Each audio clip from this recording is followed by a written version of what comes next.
Timaeus, nor to the old prophetic dame, the fate of the Stoics. So he's sitting there and downplaying what it is that the Stoics believe in.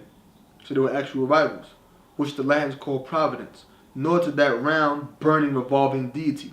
Remember, round, burning, revolving deity, they call the Logos, a creative fire. Round, burning, revolving deity.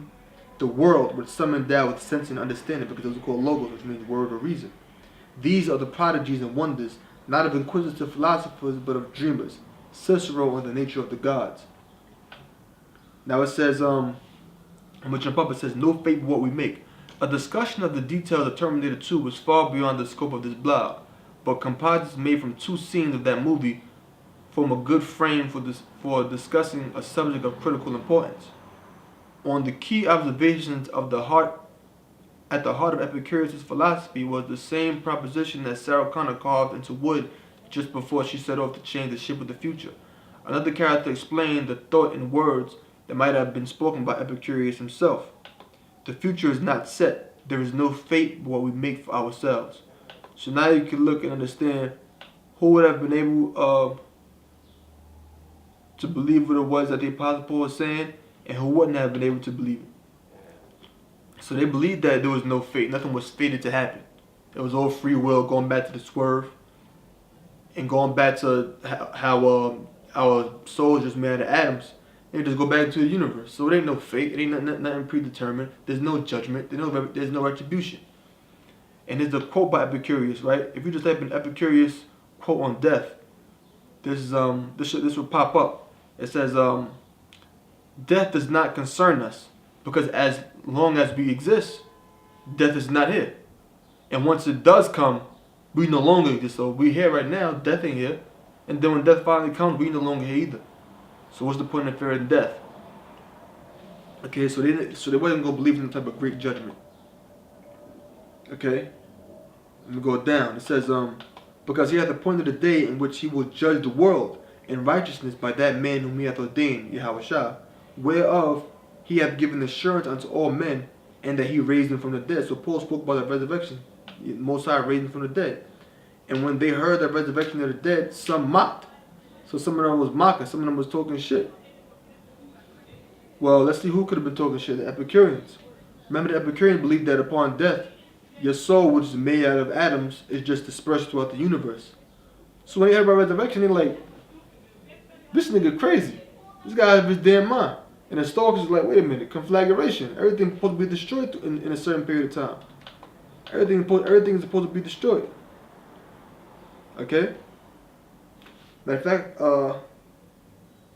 should I read this part? Well,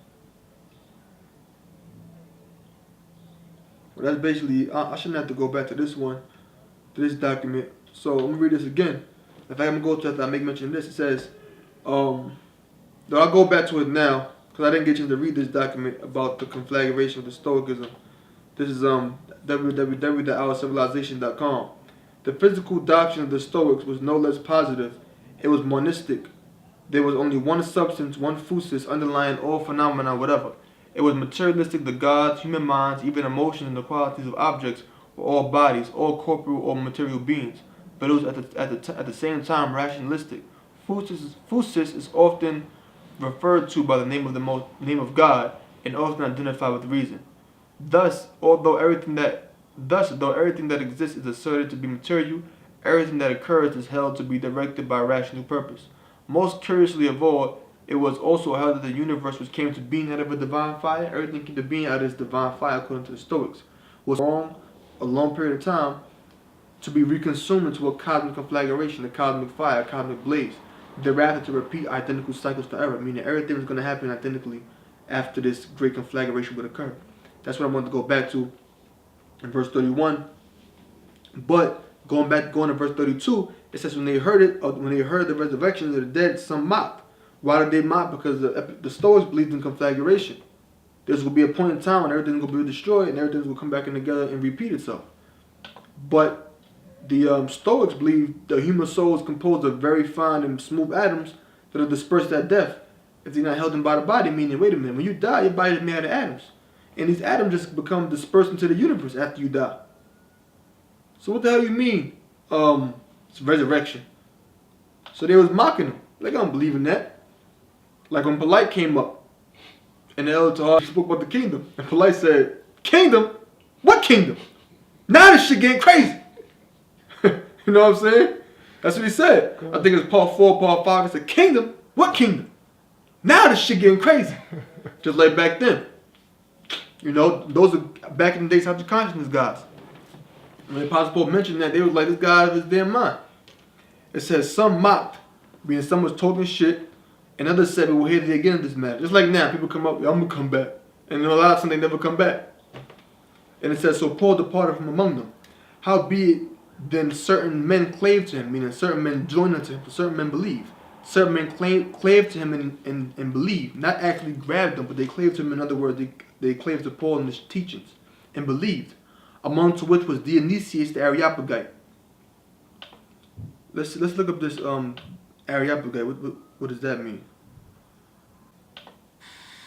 Strong's G 698. Areopagites. Areopagites. Areopagites, a member of the court of Areopagus. And the court, where the hell did the court come from? I thought it was at the Areopagus. Areopagus, which means Areos Pagos. Ares is the Greek god of war. Pagos would mean rock. That's why Areopagus or Areos Pagos means Ares rock. But the Romans called Ares Mars. So that was Mars Hill. Because Mars is the Roman equivalent of the Greek god Ares. Areos Pagos, Ares rock, Mars Hill, Mars' hill, same thing. Because when you go back up to verse 17 in the Acts 17th chapter, now we're going back to the beginning now. "Therefore disputed he in the synagogue with the Jews and with the devout persons, and in the market." The market, the word in the Greek is agora. I'm not going to go to it. But the agora was a place where they sold different goods. Where the people would sell different goods. They'd go shopping. They'd sell food. They'll also debate about different politics and different philosophies. 34th Street will be in agora. Matter of fact, I'm going to click on the word market in the Greek and see exactly what it gives us. If it tells us anything. Oh, see that? Strong's G 58. Agara. Agara. Agara. It says any assembly, especially of the people, the place of assembly, for public debating, for elections, for trials, for buying and selling, for all kinds of business, marketplace, street. So there's on the street, in the marketplace, where they have all kinds of business, all kinds of buying and selling, where they have trials and elections and public debating. Main thing is public debating and all type of different goods and things being sold. So when you go back down, so now you know where Paul's at, what he was doing. And that's why it said he was in the market, dealing with them that met him. He was debating with them, he was disputing with them. In the synagogue with the Jews, and with the devout persons, and in the market dealing with them that met him. So he was in the market debating with people. Like how the elders out there now. Acts 17 and 18. Then certain philosophers of the Epicureans and of the Stoics encountered him, and some said, "What will this babbler say?" Let's look at the word babbler. Spermologos. Strong's G 4691. Spermalagos. Spermologos. Spermalagos. Which means picking up seed of birds, especially of the crow or dog that picks up grain in the field. Because, well, I was going to tell you the next part. It says, metaphor, lounging about the marketplace and picking up a substance by whatever may chance to fall from the loads of merchandise. Because that's what birds would do. They sold different goods in their agora. So what would happen is you would have different food and so forth that will fall off different carts and so forth. And what will happen is these birds will swoop down into the agora and they will pick up seed. That's why spermologos means seed picker. Sperm is from the Greek sperma, which means seed. Logos, which means word. Logos, which means word. So they called the Apostle Paul a babbler. In other words, spermologos, seed speaker. Or when logos will mean to say or to speak or so on and so forth. So when they called them a babbler, what that means in the Greek is spermologos, which means the seed picker or seed speaker. In a metaphorical sense, not the way an actual bird will come up and pick up literal seed that fell from the carts in the agora, but the Apostle Paul was a seed speaker in the philosophical sense, like he just took philosophies from here. He picked up the seed or picked up the words of other philosophies and jumbled it together. That's what they looked at the Apostle Paul as, like an armchair prophet. You understand? Now somebody might say, "Oh, you sitting in an armchair right now." They ain't talking about us, dumbass. They called him a babbler, meaning spermologos. Somebody who picked up philosophies from a bunch of other people and just mixed it together. That's what they called him, a babbler. And it said, it says, other some he seemed to be a setter forth of strange God, because he preached unto them Yahweh Shah and the resurrection. Now when you go into resurrection, right? We went into this before. It's a reason why we going into all of this again. We'll be done in a little while, like 5 more minutes, right? It says, you type of resurrection in Greek. Strong's G 386. Anastasis. Anastasis. Anastasis, which is a raising up, rising from a seat, a rising from the dead, that of Christ, it says Christ there, that of all men at the end of this present age, the resurrection of certain ones, history who was restored to life, Hebrews 11:35. So another word, resurrection in Greek is anastasis. Anastasis would be the Greek way of saying Anastasia. When you go on Wikipedia and type in Anastasia, it says it's a personal name in the female form of the Greek male name Anastasius or Anastasios, meaning resurrection.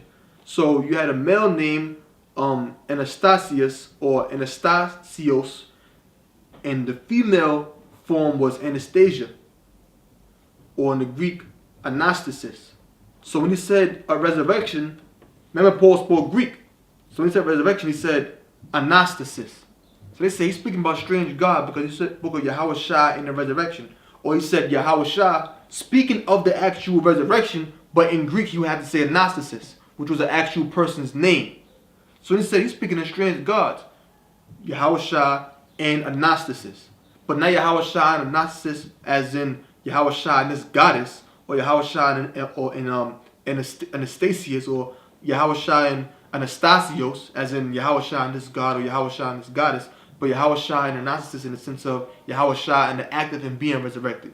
Because Anastasis means resurrection. That's why I said strange gods. Notice it said plural. It was plural, but they only named one power, which was Yahweh Shah. It didn't name nothing else. It just said resurrection. That's why you got to go into the Greek. And then it said, after he did that, what did it do to the Apostle Paul? It says, verse 19, it says, and they took him and brought him unto the Areopagus, saying, may we know what this new doctrine whereof thou speakest. Now, why did they take him to the Areopagus? This is www.gotquestions, right? .org. It says, what happened at Mars Hill in the Bible? It says, Mars Hill is the Roman name for a hill in Athens, Greece, called the Hill of Ares or the Areopagus. It gives scripture Acts 17:19 and verse 22. Ares was the Greek god of war according to Greek mythology. This hill was the place where Ares stood trial before the other gods for the murder of Poseidon's son, Alerothios, because it was said that he tried to rape, had raped Ares' daughter. It says, rising some 377 feet above the land below and not far from the Acropolis and Agora marketplace. Mars Hill served as the